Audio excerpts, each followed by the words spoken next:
would think that the American healthcare system and our government agencies would be clamoring to fix metabolic health and reduce American suffering and costs. But they're not. They are deafeningly silent about metabolic dysfunction and its known causes. It's not an overstatement to say that I learned virtually nothing at Stanford Medical School about the tens of thousands of scientific papers that elucidate these root causes of why American health is plummeting and how environmental factors are causing it.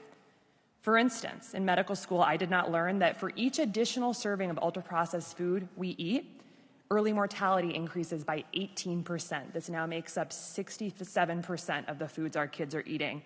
I took 0 nutrition courses in medical school.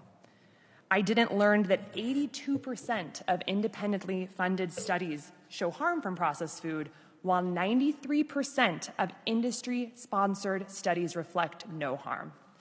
In medical school, I didn't learn that 95% of the people who created the recent USDA food guidelines for America had significant conflicts of interest with the food industry. I did not learn that 1 billion pounds of synthetic pesticides are being sprayed on our food every single year. 99% of the farmland in the United States is sprayed with synthetic pesticides, many from China and Germany. And these invisible, tasteless chemicals are strongly linked to autism, ADHD, sex hormone disruption, thyroid disease, sperm dysfunction, Alzheimer's, dementia, birth defects, cancer, obesity, liver dysfunction, female infertility, and more, all by hurting our metabolic health. I did not learn that the 8 billion tons of plastic that have been produced just in the last 100 years, plastic was only invented about 100 years ago, are being broken down into microplastics that are now filling our food, our water, and we are now even inhaling them in our air. And that very recent research from just the past couple of months tells us that now about 0.5% of our brains by weight are now plastic.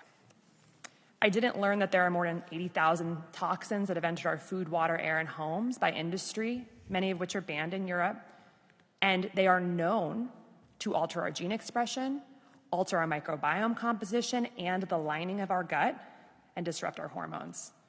I didn't learn that heavy metals like aluminum and lead are present in our food, our baby formula, personal care products, our soil, and many of the mandated medications like vaccines, and that these metals are neurotoxic and inflammatory. I didn't learn that the average American walks a paltry 3,500 steps per day, even though we know, based on science and top journals, that simply walking 7,000 steps a day slashes by 40 to 60% our risk of Alzheimer's, dementia, type 2 diabetes, cancer, and obesity.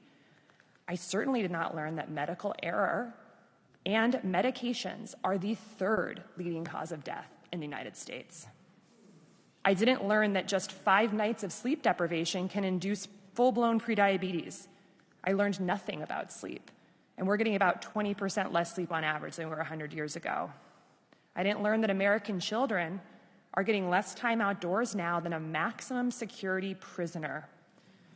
And on average, adults spend 93% of their time indoors, even though we know from the science that separation from sunlight destroys our circadian biology, and circadian biology dictates our cellular biology.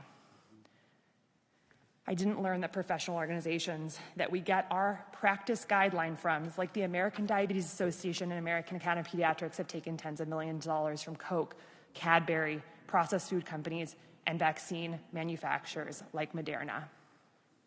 I didn't learn that if we address these root causes that all lead to metabolic dysfunction and help patients change their food and lifestyle patterns with united, strong voice, we could reverse the chronic disease crisis in America, save millions of lives and trillions of dollars in healthcare costs per year. Instead, doctors are learning that the body is 100 separate parts, and we learn how to drug, we learn how to cut, and we learn how to bill. I'll close by saying that what we are dealing with here is so much more than a physical health crisis. This is a spiritual crisis. We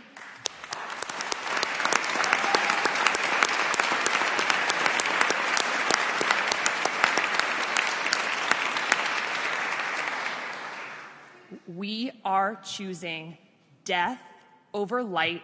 We are choosing death over life. We are choosing darkness over light for people and the planet, which are inextricably linked.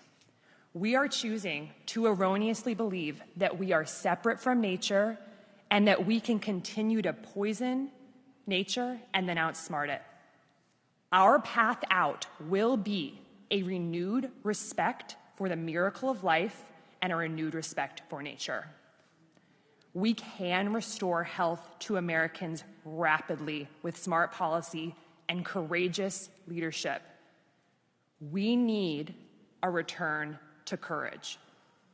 We need a return to common sense and intuition.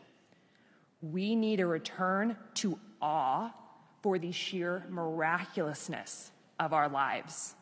We need all hands on deck. Thank you.